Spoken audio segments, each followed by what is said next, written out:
450 million years ago, no, I wasn't around then, the sea level was higher, coral reefs started to form, the climate on our planet was stable and warm, not even dinosaurs were around yet. The time when bony and jawed fish we know as sharks appeared. They've been dominating the oceans and making other marine creatures flee in fear ever since. Many of them, like great white sharks, have evolved and adjusted to life in the open ocean as hunters with a pretty high position in the food chain. They're less diverse today than before. One of the reasons is the asteroid strike from the age of dinosaurs. After it reduced the number of shark species, only smaller and deep-water kinds that ate primarily fish survived. They started getting bigger over time. Near the surface, sharks such as makos or great white ones develop faster movements and are somewhat between gray and blue to blend in with their surroundings. The epaulet shark can even walk on the land. It can't take a walk on the beach because it can't breathe outside of the water, but it lives on coral flats in shallow tropical waters, so it can walk in kind of a crawling motion. But deep down below, there are mysterious, alien-looking, often huge shark species that didn't come to the surface, which is why they didn't need to adjust to the new environment and different conditions. They haven't changed a lot through time, so they're some living fossils. These creatures mostly don't have 5 gill slits, the most common number, but 6 or 7. It's because there's less oxygen the deeper you go in the ocean, so they need more gill slits. Sharks on the surface evolved to have fewer gill slits. 6-gill sharks are the most primitive sharks we have today. Their skeletons are like those of ancient extinct sharks, and they can survive only in very deep waters. Like cats, sharks have a layer of reflective cells placed inside their eyes, which helps them see better in the dark, deep sea or cloudy waters. Sharks on the surface have big eyes because they evolved to hunt in the sunlight, so they tend to rely on their vision. Those that live in shallow waters have small eyes, so they can protect themselves from the sand. Like some other deep-sea creatures, 6-gill sharks also have bigger eyes to take in as much light as possible. They have more light-sensing rods, but don't distinguish colors that well. In the ocean's twilight zone, with the minimum of sunlight, there's a couple of bioluminescent shark species. They don't take in light within their eyes, but produce or re-emit it with their bodies. Their skin or organs have specialized cells that produce a soft blue-green light. Deep-sea creatures that produce their own light do that to attract their prey, deter animals from going after them, or, scientists think, communicate with each other. It can even help them to camouflage. They do it by hiding their silhouettes from animals going after them. They produce enough light to match their surroundings. The biggest luminous underwater creature is the kitefin shark, found swimming 980 feet below sea level, preying on groundfish or smaller sharks. It can grow almost 6 feet long and lives 3,200 feet below sea level. Deep-sea sharks are also bigger than those on the surface. The Greenland shark can grow up to 24 feet long, bigger than a great white. There's a thing called deep-sea gigantism. Creatures in nutrient-poor depths of the ocean grow bigger because, that way, they lose less energy as heat. The Greenland shark lives its life in slow motion. It has a slow metabolism and can go very long periods without food. With their slow pace, they evolved to live up to 500 years at depths of 7,200 feet. Sharks in shallow waters catch their prey relying on agility and speed, but for them, it's easier because there's plenty of food on the surface. Deep-sea sharks, with less food and slower life rhythm, had to develop a different style. They're more opportunistic, definitely not picky, and don't care if their future meal is alive or not. Frilled shark, another living fossil from the darkest depths, hasn't evolved much through time, and they're one of the last of their kind, with all of their relatives already gone extinct. It grows up to 7 feet long, primarily hunts on squid, and catches other sharks and fish. It looks like a dinosaur, a snake-like face, a long, smooth, thin body that moves in a serpentine way. It can propel itself with the power of its tail and curl like snakes. They don't swim in a straight line like other sharks. Cookie-cutter shark grows up to 20 inches. It got the name because of the way it feeds, biting off small pieces. It's a parasite creature, which means it feeds off bigger animals but leaves them alive. They have sharp teeth and sometimes even swallow those that fall off on purpose. Some researchers think it could be because they live in the depths that are nutrient poor. If they swallow the teeth, they could recycle calcium and other material from it. Prickly shark is a rare and unusual creature with many thorn-like denticles and 2 small dorsal fins.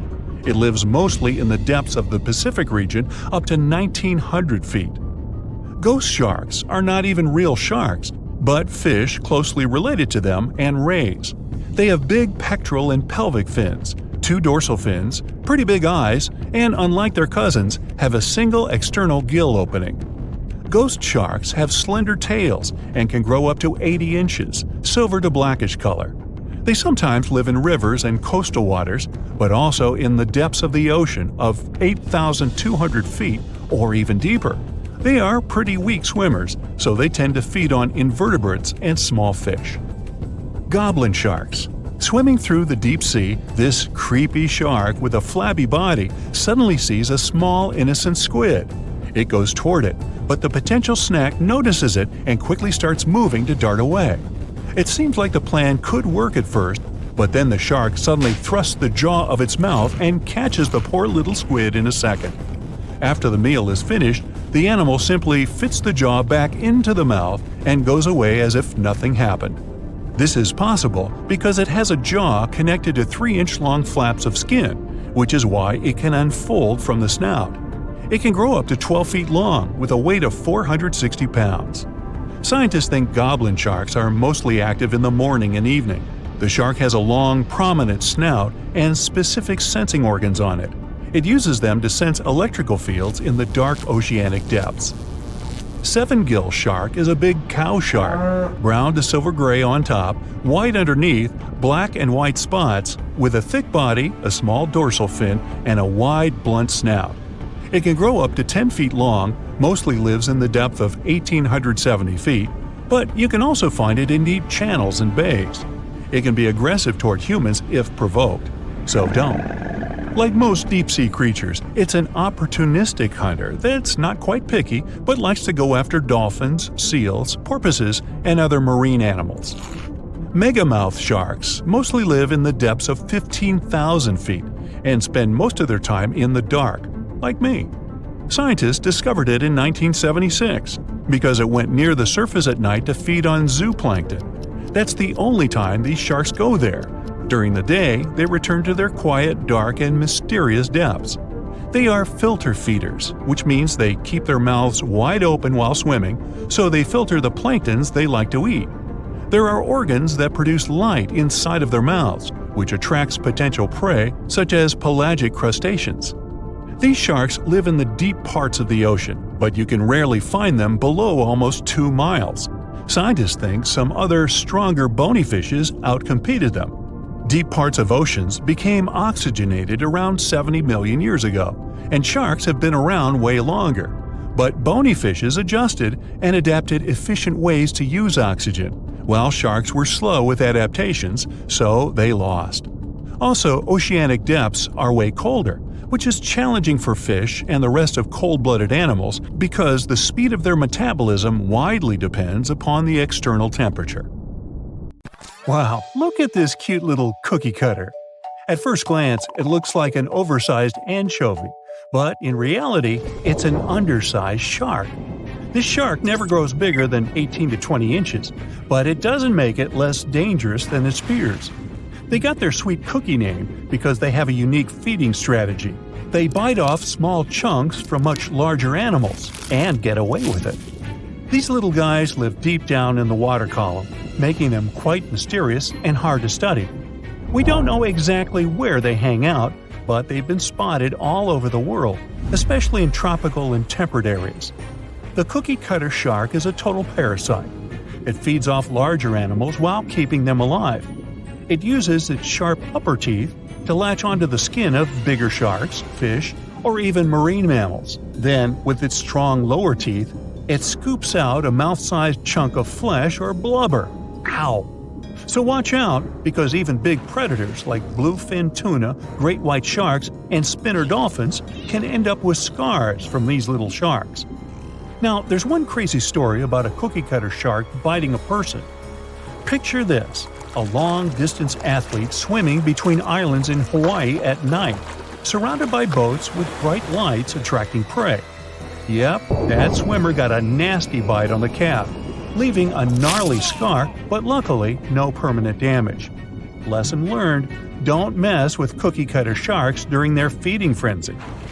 To hunt like this, they have a well-equipped mouth. The mouth itself is like a short line that goes across, surrounded by these big fleshy lips that can suck stuff up. It's got a bunch of tooth rows in its jaws, like 30 to 37 in the top and 25 to 31 in the bottom, and they increase as it gets bigger. The upper teeth are small and narrow, standing up straight with a single smooth, pointy bit. The lower teeth, on the other hand, are way bigger and wider, almost like knives, and they interlock to make a saw-like cutting edge. Just like any other shark, cookie cutters lose their teeth throughout their lives. But here's where they're different: they swallow their lost teeth.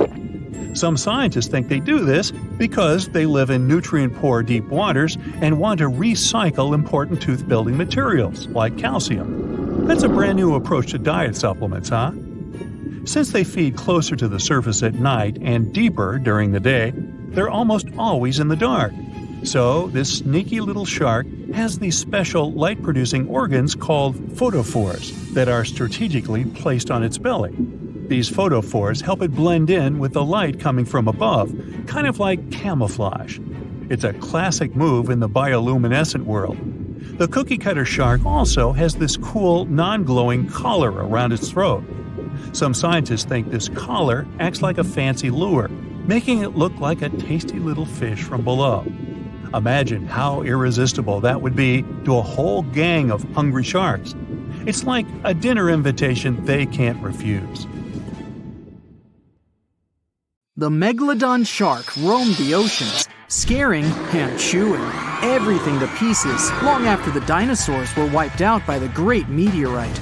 We know that it was the largest and most dangerous hunter that ever lived, as well as the biggest shark.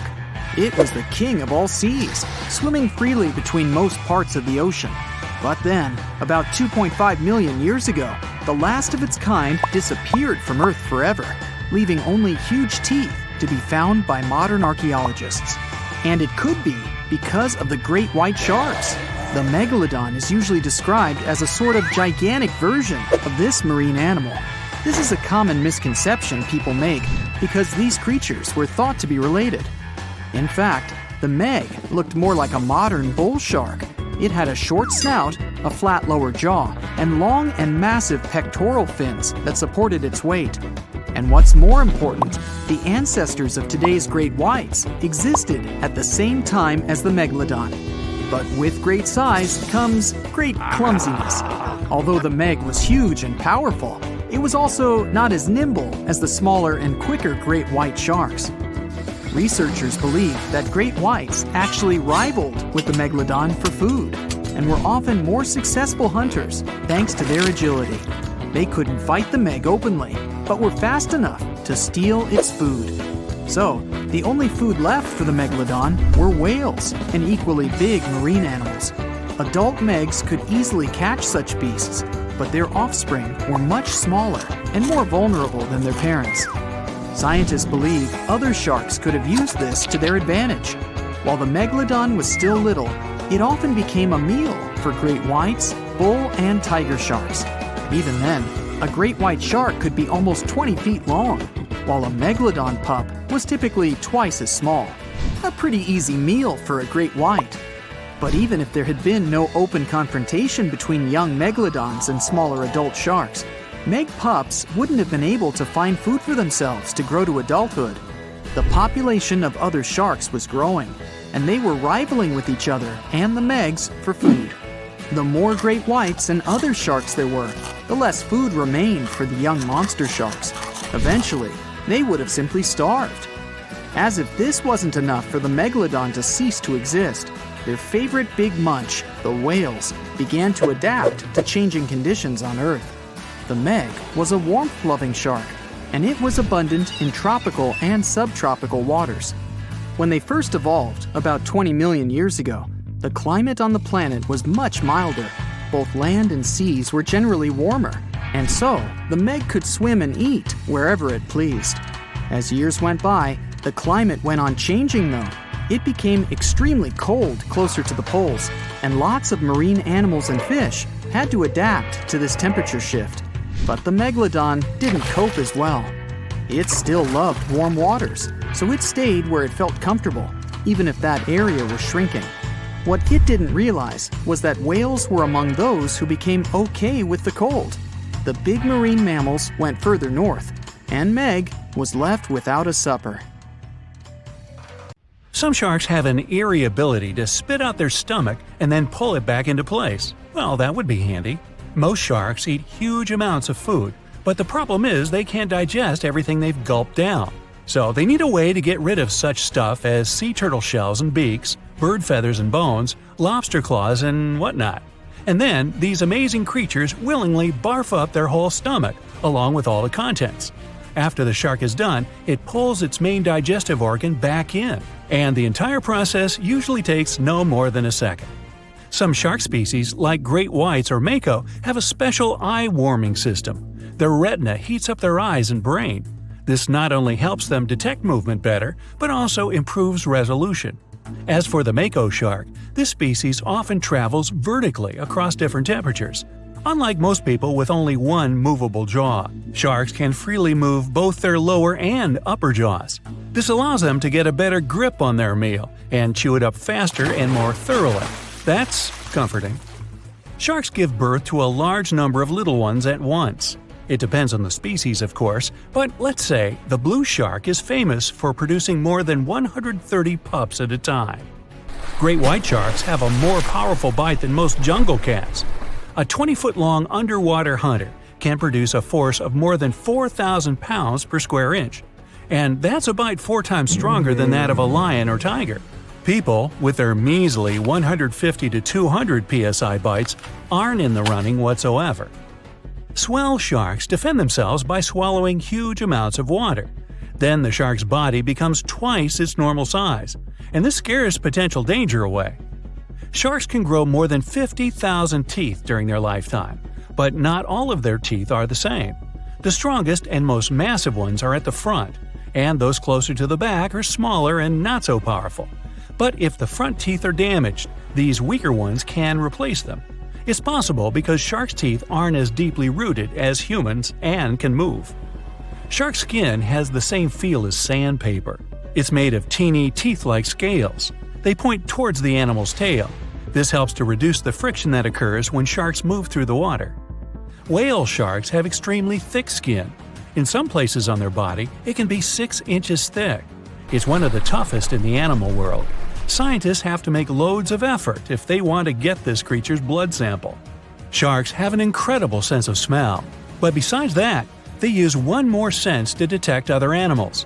There are special pores around their head, near the nostrils, and under the snout. Those are special organs, something like second sight. Every creature generates a tiny electrical field. Thanks to the pores, sharks can spot these electrical fields and figure out where other animals are. Sharks are incredibly sharp-eared. They can hear their potential meal from 3,000 feet away.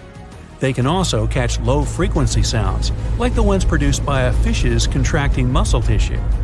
Sharks have been around for more than 400 million years.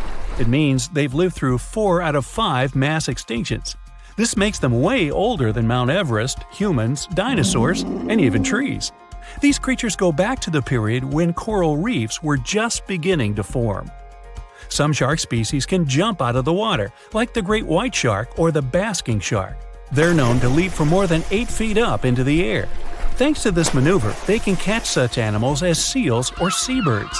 But unless you're in South Africa, you aren't likely to see sharks jumping out of the water. Shark skeletons are made of muscle and cartilage, which are lighter and twice less dense than bones. This makes sharks more flexible, which allows them to make sharp turns when they're chasing other animals. Hammerhead sharks have a weirdly shaped head for a reason. Thanks to it, these creatures have incredible 360-degree vision. Their eyes are tilted a bit forward, and it allows them to have an overlapping field of view. The goblin shark's terrifying jaws are attached to elastic ligaments. They can unfold from the animal's snout for up to 3 inches. It allows the animal to catapult its mouth forward to catch other marine creatures. Sharks don't sleep as you do. Some species have to keep swimming all the time. Otherwise, water will stop flowing through their gills and they won't be able to breathe. Others do rest, but they don't enter an unconscious state. They just go into special rest periods. These creatures don't have eyelids. That's why their eyes remain always open, and their pupils monitor their surroundings. They also keep their mouth open so that the water can pass through their gills. Sharks can travel remarkably long distances without needing any rest, all thanks to their bizarre sleeping pattern. For example, great whites can swim distances of more than 2,000 miles without stopping to eat or rest. How come these creatures don't starve? They draw on the fat stored in their livers. By the way, this organ can compose up to a third of the animal's body weight. Contrary to popular belief, sharks do not and cannot swim in reverse. Their tails propel them forward, and their pectoral fins help them to keep their balance and turn. It means that, anatomically, these animals can't move in any direction other than forward. Sharks have no vocal cords. They can't produce sounds to communicate with one another or express their emotions. That's why they have to use body movements, like twisting their bodies or flipping over.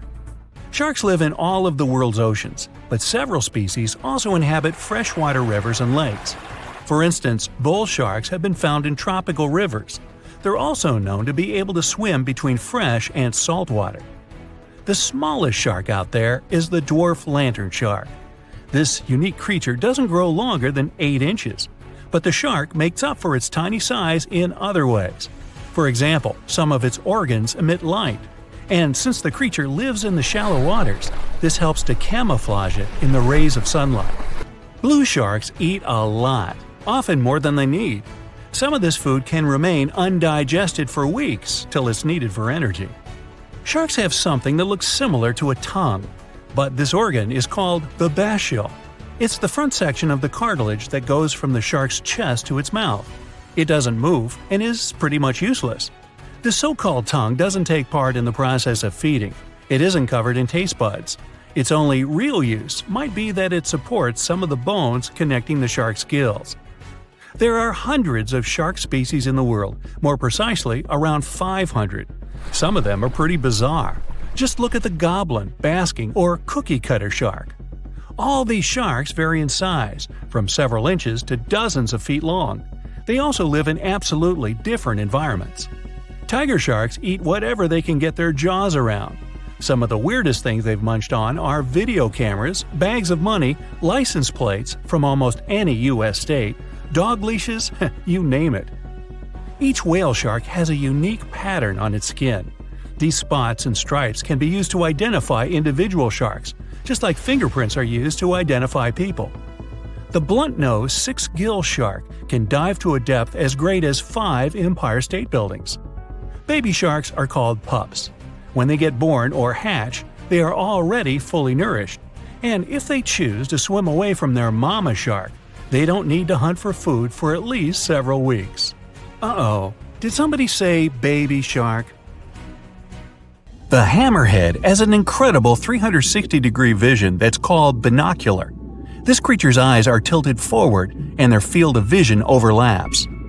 The wobbegong means shaggy beard in an Australian Aboriginal language, and just one look at this underwater inhabitant can explain the name choice.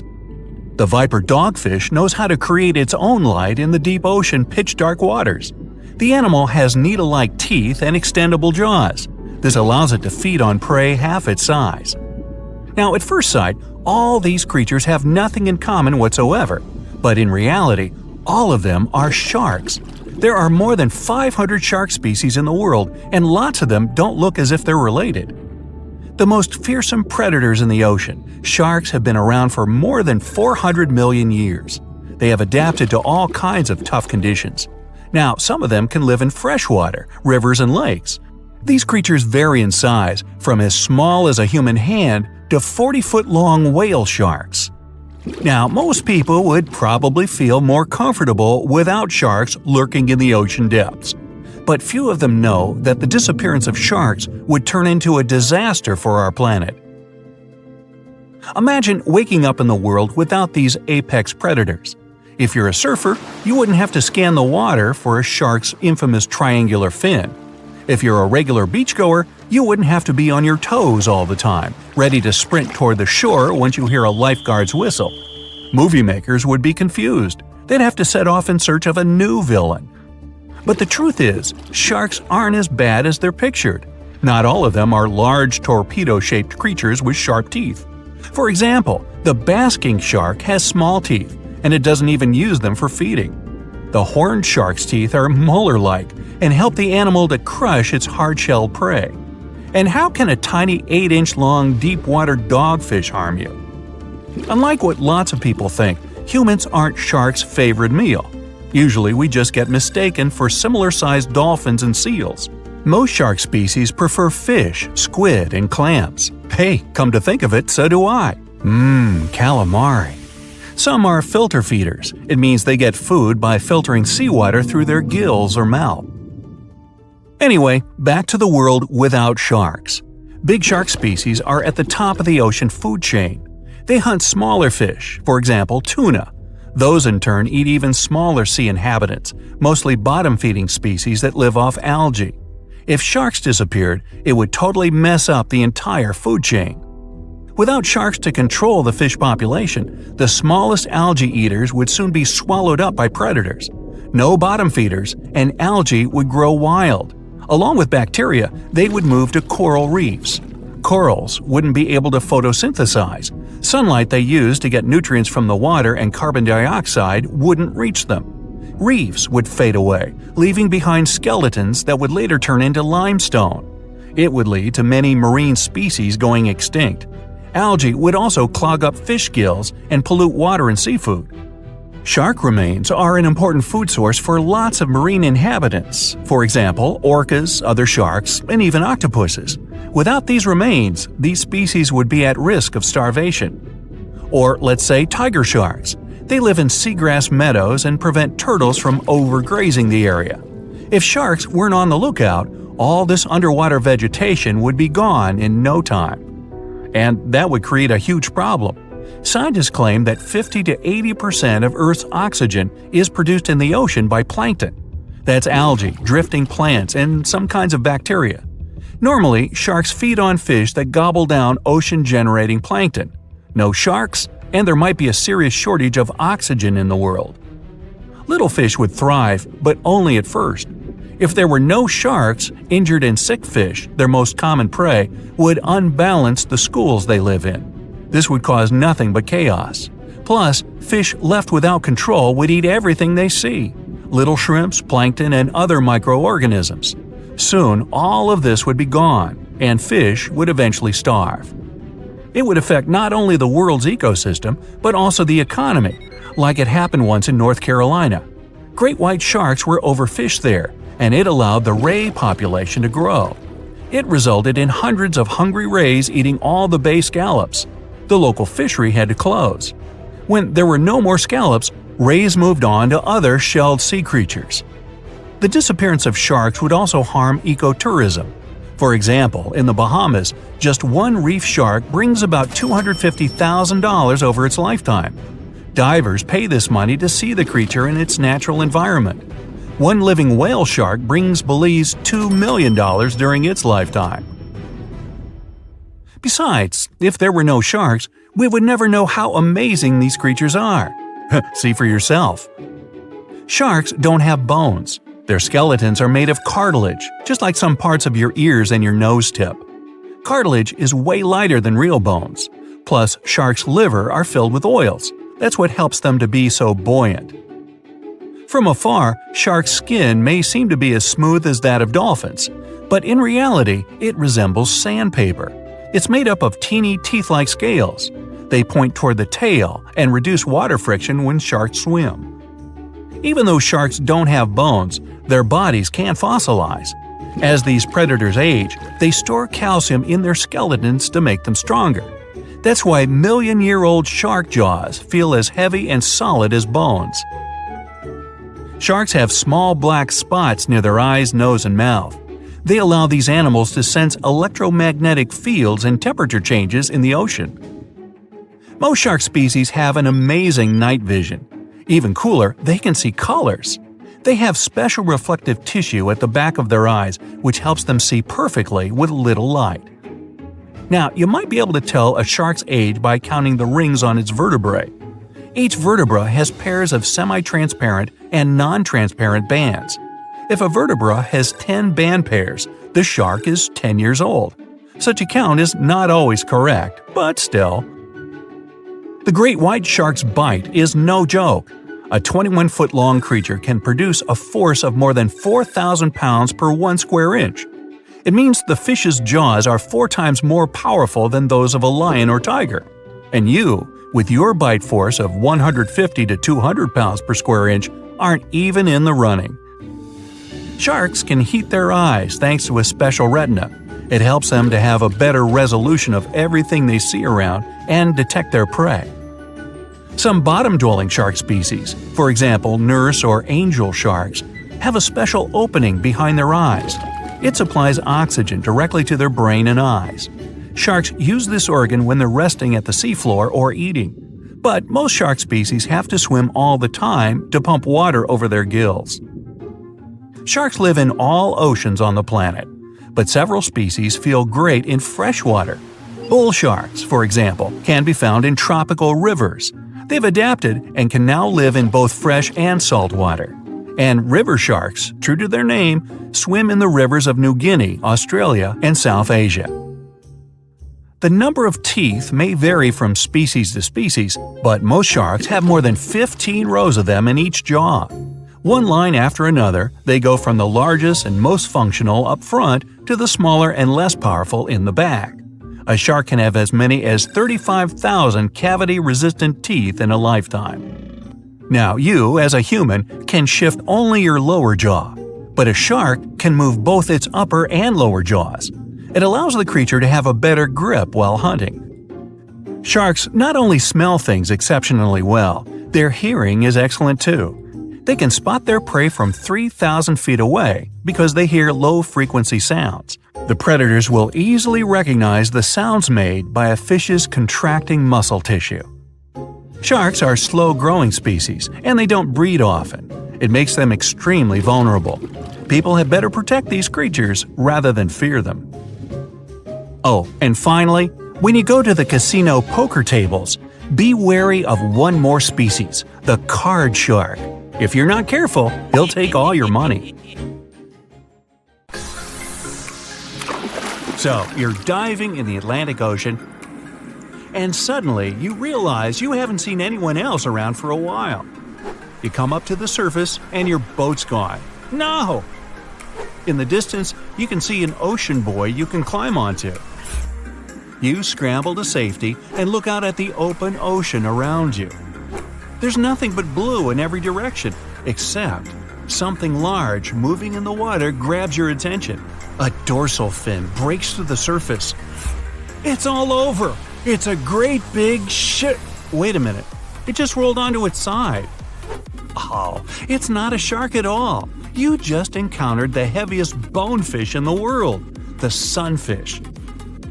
It can grow up to 14 feet long, and it lives deep down in the ocean. What you're seeing is the sunfish surfacing. Some people call it the mola mola. It mostly dines on jellyfish and can dive down anywhere from 600 to 2,600 feet. It's not sunbathing or anything, it's letting seabirds eat any little bugs that try to get away with a free ride. A delicious meal, I'm sure. Yeah. The sunfish is so large and heavy, it's extremely difficult for scientists to study it, especially when it swims down so deep. The mola mola, just like the jellyfish, is not even a fish. It's a plankton. It's kind of a laid-back creature that drifts with the current rather than swimming against it like normal fish. The sheep's head fish lives around the Gulf of Mexico and off the West Atlantic. It lives quite far down from the surface, and I hope it stays down there. Its teeth help snag its favorite food, shellfish. While it may look scary at first, The sheep's head fish is a regular at fish markets and some restaurants if you're game to try it. I know I wouldn't eat anything with teeth that looked like mine. The world's most misunderstood fish also happens to look like the saddest. The blobfish lives deep down off the coasts of Australia and New Zealand. It's considered one of the strangest creatures ever caught, and for good reason. This fish just isn't made for the surface. It looks like a melting pile of goo, with a frown. One thing we know about deep-sea fish is that we don't know anything about what really goes on down there. So, you make it to dry land and you hear a deep grumbling sound coming from the muddy sand nearby. Some strange eel-like animals are moving around. They might be cute, but picking one up might be a big mistake. They might mistake your finger for a nice mid-afternoon snack. The giant mud skipper lives throughout Southeast Asia and, surprisingly, can outrun a human if needed for a little while at least. They love muddy water, so they mostly hang out near shorelines. What makes these fish unique is that they spend most of their time out of the water. Although they only grow to about 1 foot long, they can jump about 2 feet. The walking trees of the Amazon are one of the biggest secrets of the forest. You head over there. These trees aren't walking around with legs like you or me, but they're still able to move about 60 feet every year or two. What happens is that new roots search for sunlight while the old roots leave the soil, one root in front of the other. Their movements are incredibly slow. You won't be able to sit there and watch them strut their stuff. But if you've got nothing but time on your hands, you'll notice the trees shifting week by week, trying to find the best possible light. You're walking in the West African jungle, whistling away. You pick up a small stick to get rid of some spider webs in your path. It's all good until you realize that stick is tickling your hand and bending. Lucky for you, you just picked up a giant African millipede. They grow to about 1 foot long, so they kind of look like a small snake. That tickling you feel is their 250 legs wiggling around. These millipedes are part of the same family as crabs and spiders, but they only really eat plants and fallen leaves. You pop over to Nevada for a nice walk. Hey, why not? It's way too hot, so you decide to jump into that nice pool of water you just found. The only problem? This place is way off limits, and swimming definitely isn't allowed. Why? Because of what could be the rarest fish in the world, the pupfish. They only grow about 1 inch long, and they only live here. They're precious and protected fish, so read the signs and don't even think about going swimming anywhere near them. The pupfish's backyard pool has another claim to fame. It's an earthquake indicator. When there's an earthquake, say in Indonesia, Japan, or China, waves start popping up right there in Nevada. You wouldn't be wrong for wanting to get your eyes checked if you saw this little guy sniffing around. The star-nosed mole is one of the weirdest creatures anywhere. Each one of the feelers on its nose help the almost blind mole find its food. Its nose is so sensitive, it can feel 5 times more than a human hand. That's not all. Star-nosed moles are also the world's fastest eaters. Wow, faster than me. They can even smell around for food underwater. Is there anything this mole can't do? Tardigrades, or as they're sometimes called, water bears, are one of the most interesting creatures on the planet, and also the craziest. These microscopic animals are the toughest creatures on Earth. How tough, you ask? Well, you can find them in the deepest parts of the ocean, high up on mountaintops, in volcanoes, rainforests, and even Antarctica. They're also the first animals to survive exposure to outer space. They can sleep for thousands of years without any food or water, and then get up and walk it off like it was nothing. The water bear could rule the planet, if only it was a little bigger. The blue glaucus looks something like out of a sci-fi movie. But no, this little animal is the weird uncle of the sea slug family, and you definitely don't want to pick it up. It blends perfectly into the ocean waves as it floats on the surface. The glaucus's bright shade of blue helps it melt into its background, but that's not what makes it special. Its sting is quite potent and not very pleasant, but the glaucus doesn't even produce its own venom. It just steals it off of other venomous water creatures. Not bad for something that's only an inch long. How about a delicious coconut? You need to regroup after seeing so many weird animals. Luckily, a coconut just fell from that tree, although something else fell as well. It seems like this coconut's already got an owner. Coconut crabs find coconuts on the floor and rip off that hairy brown stuff that's all over them. Then they grab the coconut with a claw and climb up a tree. From there, they chuck it down to the ground to open it up. So the crab's up there and its lunch is down on the ground. No problem. Coconut crabs love to jump from trees and can land unharmed from a 15-foot fall. This is one crab you wouldn't want to try to catch with your hands. The coconut crab's claw is the strongest of all crustaceans. If it can bust through a coconut, yeah. By now, you've seen your share of crazy, but no one is prepared for the hagfish. This fish looks like an eel, but with one extra superpower: slime. Less than a teaspoon of slime, when combined with water, can multiply up to 10,000 times. Once the hagfish oozes out its slime, nothing can get close. And what if some of the slime gets in its own nose? It learned to sneeze it out. They're also boneless and made entirely out of cartilage. Last one for today, introducing the purple frog. Not a very exciting name, I know. The purple frog is a strange-looking frog species. It looks like it just ate way too much, and it's got a nose like no other. What makes this creature even stranger is that it lives underground, and I don't mean just for a short while. The purple frog only comes out of its hole for 2 weeks a year. It mainly eats termites it finds underground, so why would it bother coming up to the surface at all? Think you know what lurks in the depths of the ocean? While nearly 95% of our oceans haven't been explored yet, it's hard not to let your imagination run wild. But thanks to brave explorers, deep-sea cameras, and awesome archaeologists, we do know about some pretty incredible sea creatures living in our waters today, and millions of years ago. From the 9-foot spider crab to the 60-foot prehistoric megalodon, these sea dwellers come in all shapes and sizes. But let's focus on sea creatures famous for their huge size. Can you guess which living species of whale is the largest? Well, it's not the orca, but that's a good guess. The orca is a toothed whale that can grow to anywhere from 23 feet to 32 feet, which is slightly smaller than a school bus. How about the narwhal? Nope, they're not the biggest either. These unicorns of the sea live mainly in Arctic waters and only grow 13 feet to 20 feet in length, and that's including their 9-foot tusk.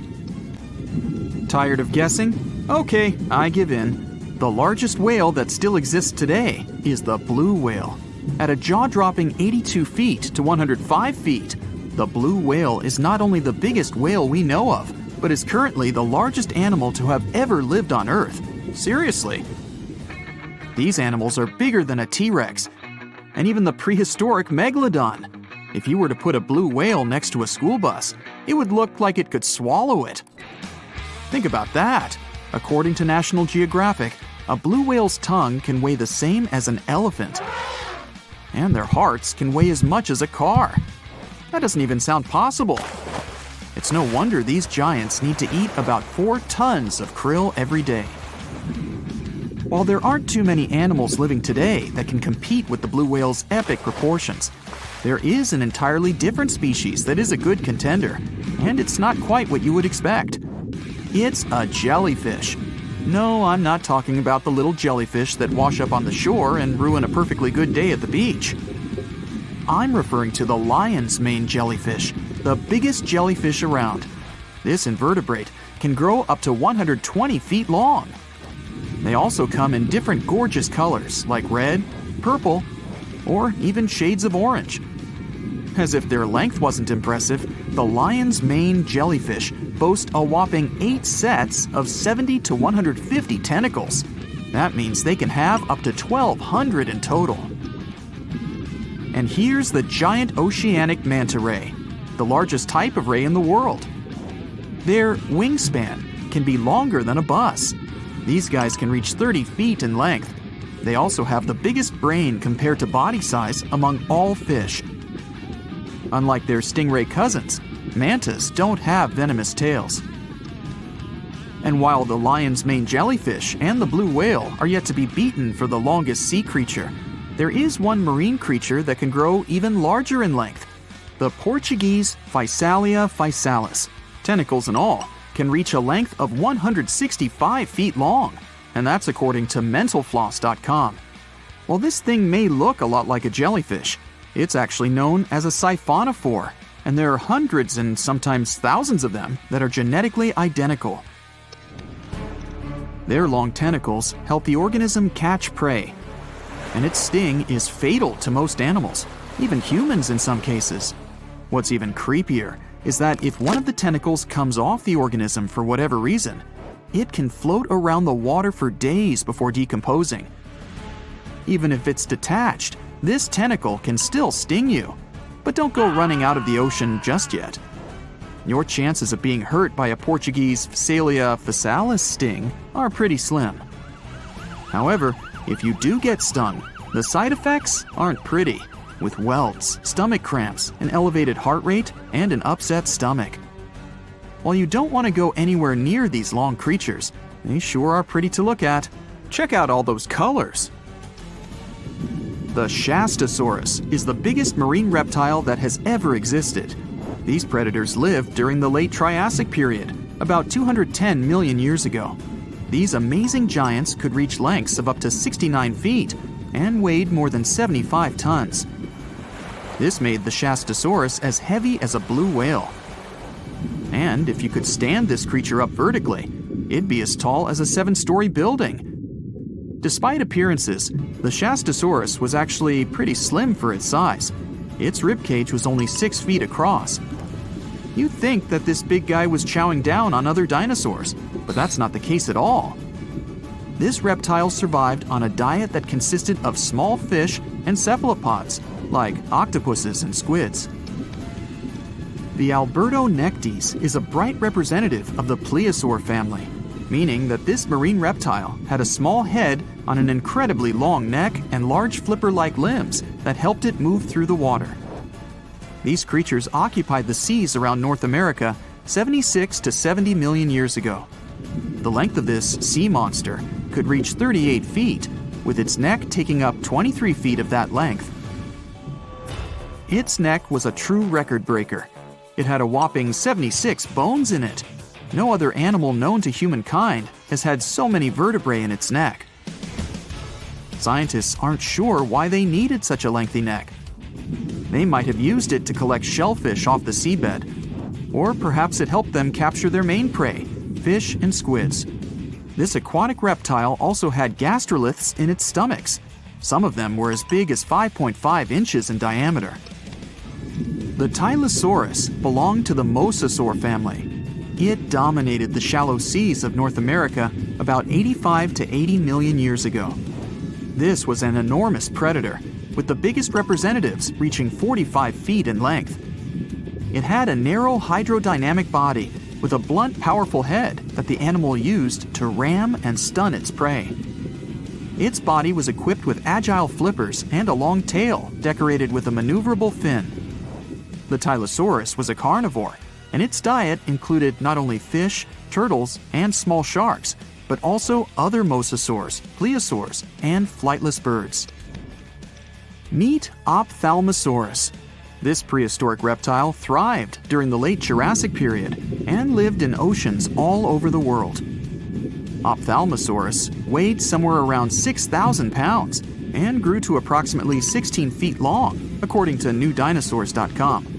That's about the same length as the beluga whale that exists today. It's too bad these guys went extinct before we had a chance to see them ourselves, as their cartoonish wide eyes and dolphin-like features are pretty darn cute. Of course, the Ophthalmosaurus evolved over time to become ophthalmologists, or eye doctors that we know today. No, that's just a lie. Just testing you. The Mosasaurus is a truly gigantic predator that dominated the seas all over the world, about 66 million years ago. According to fossil evidence, some specimens could be more than 50 feet in length. This fact makes the Mosasaurus the biggest marine carnivore of its time. One of the most terrifying things about this creature was its crocodile-like head, decorated with literally hundreds of razor-sharp teeth, neatly organized in 2 rows on both jaws. The thing is that it was pretty challenging for the Mosasaurus to grab its prey in the water. That's why it had all these teeth, plus something special: pterygoid teeth anchored to the bones on the roof of its mouth. This made hunting and holding onto its prey much easier. The Styxosaurus belonged to the plesiosaur family and lived during the late Cretaceous period, around 85 to 70 million years ago. Upon first glance at this dinosaur, you might mistake it for a sea snake, and it'd be an honest mistake. Styxosauruses were about 35 feet in length, but over 16 feet of that consisted just of their long snake-like neck. They had a comparatively small body and weighed approximately 4 tons.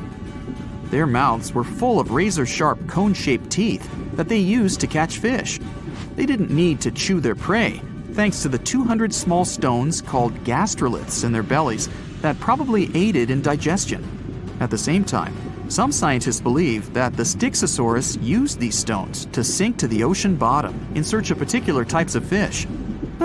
Looks kinda like Nessie to me. If you're a fan of Dr. Pimple Popper, you're probably freaking out right now, itching to squeeze out every little blackhead from those lip contours. But this is actually a hill formation that you can find in Garb, Sudan. Knowing that perhaps makes it all the more creepy because it looks like the crack in the middle is swallowing up everything around it. This black hole scenario brings to mind our next stop, Vostok Island. This eerie spot is a 59-acre coral atoll situated in the southwestern Pacific Ocean, about 400 miles northwest of Tahiti. If you check it out on Google Earth today, it looks like it's been totally blacked out, sparking all sorts of wild theories. People keep saying that this place is some top-secret base, or even a fictional island straight out of Lost. But what we see here is actually just a dense, dark green forest made up of Pisonia trees. Since nobody lives there and hardly anyone ever visits, the island is pretty much untouched by humans. This massive star, or mandala, is situated just outside Beatty, Nevada.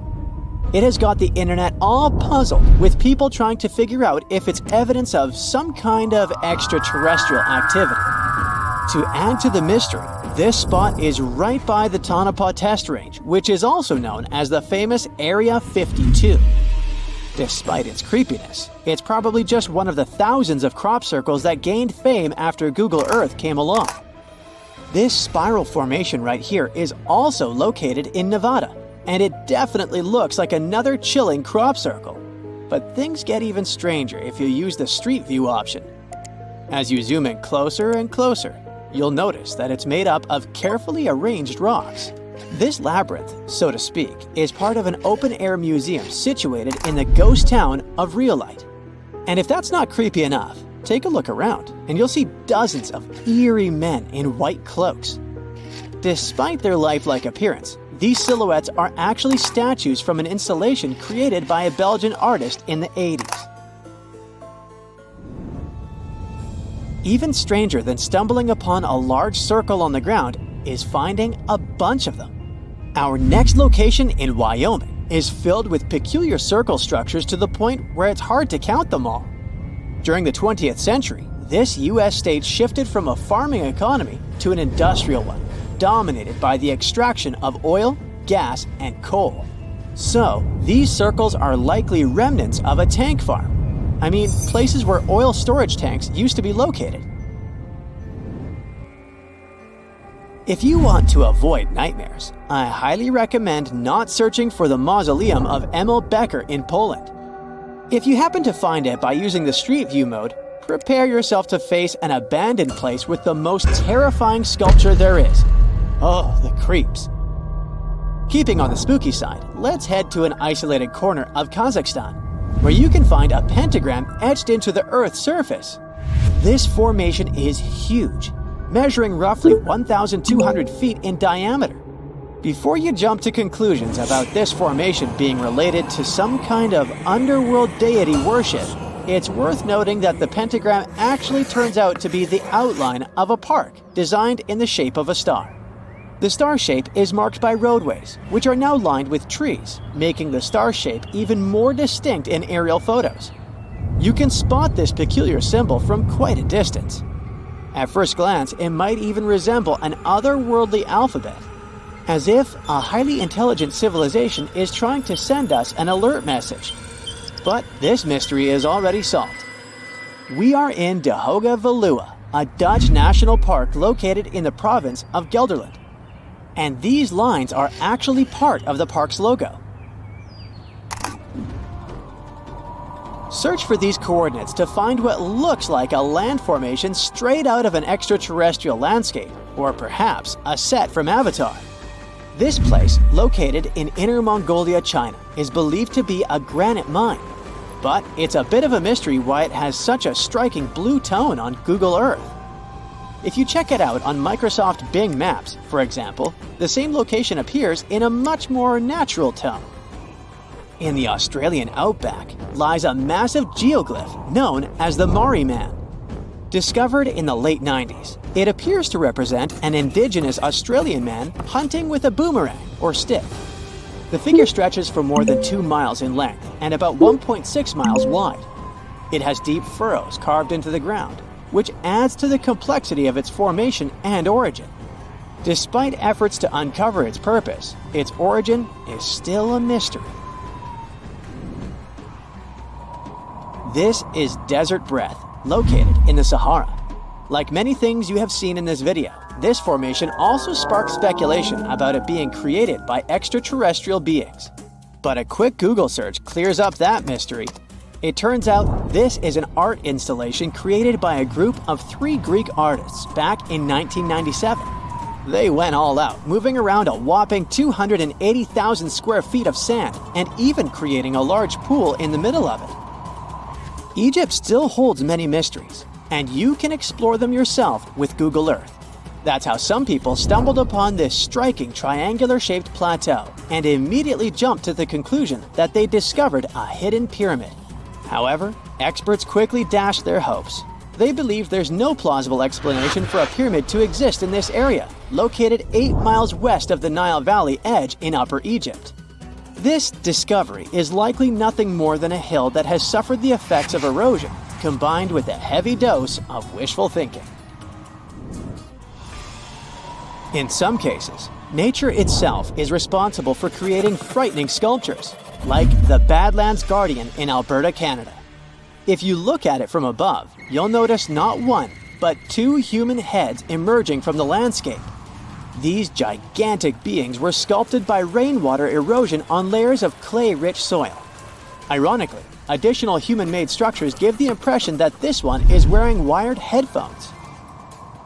It seems that deserts are a prime spot for discovering strange images on Google Earth. So our next stop is China. In the Gobi Desert, you'll come across zigzagging white lines that look kind of random. The first challenge for armchair experts was figuring out what these structures were made of, as it's hard to tell if they're painted on or dug into the landscape. There's still a lot of speculation about it on the internet. But the most plausible explanation is that this structure is used for calibrating satellites. This way, satellite cameras can focus on these large grids to orient themselves in space. Check out this intact plane that seems to have sunk beneath the ocean off the coast of Crooked Island, Bahamas. Some viral videos claim it's a crashed plane belonging to the infamous Pablo Escobar. The truth is that something lying on the bottom of the ocean can't be that visible, so it's more likely that it's a plane that was actually flying when Google captured these images. However, there is a strong belief that Pablo Escobar did have a plane that crashed nearby, but it was in another part of the Bahamas known as Norman's Cay. You can still spot it in shallow turquoise waters. Just search for Norman's Cay sunken plane, and there it is. If you're convinced that extraterrestrials are already among us, then go ahead and type in these coordinates on Google Earth. Explore the area using Street View, and wow, what is it? Of course, we're not talking about visitors from other planets. But this shadow of a gigantic creature still gives me the creeps.